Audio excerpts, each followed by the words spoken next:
In this video, we're going to move on to the next step, which is building the instructional sequence as part of effective lesson planning. So to recap, the first step, we aligned the standards, we chose the standard, and then we matched the objective to the standard, and then we matched the assessment to the objective. So we've done that already. We have a standard, we have an objective, and we have an assessment.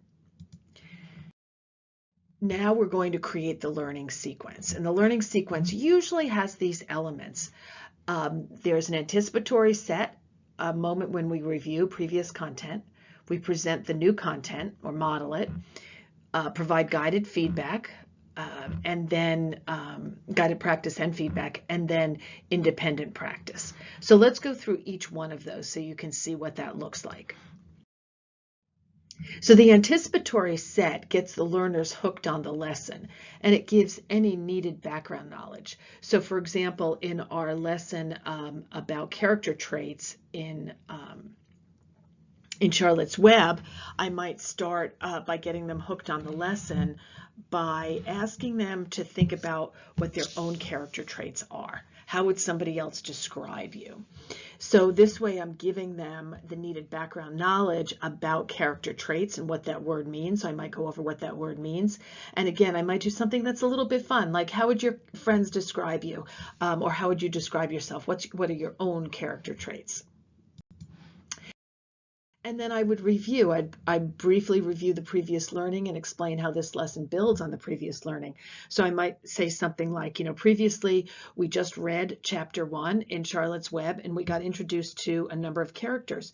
Who can tell me who the characters were that we were introduced to in chapter 1? And then I might say, well, in this lesson, what we're going to do is we're going to build on that, and we're going to look at one of the characters in particular, and we're going to think about the character's, Fern, her character traits. And then the modeling, we're going to present the new content. So today we will learn about how to identify character traits from the text and using evidence in the text.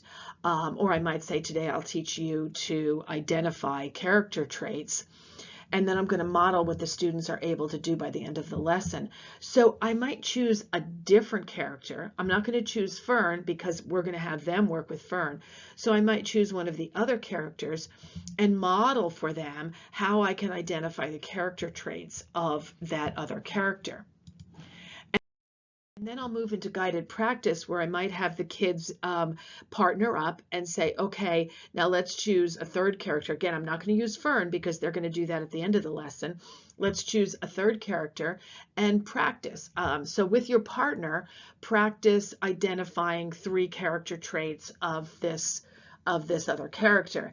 And then I'm going to go around to all the different partners. Let's say I have 12 different partners, or maybe I'm going to do it in groups of 3, and then I'm going to go around the room and I'm going to give them feedback. I'm going to look at what they've done so far, and I'm going to let them know what they're doing well, where they're on track, and what they might need to work on before we move to the independent practice. Then the final part of my lesson is going to be the independent practice. And now I'm going to say, okay, students, now here, get out your book, read through chapter 1 again, and identify 3 character traits of Fern and write them in your writer's notebook. And when you're done with that, you can go ahead and get out your independent reading book.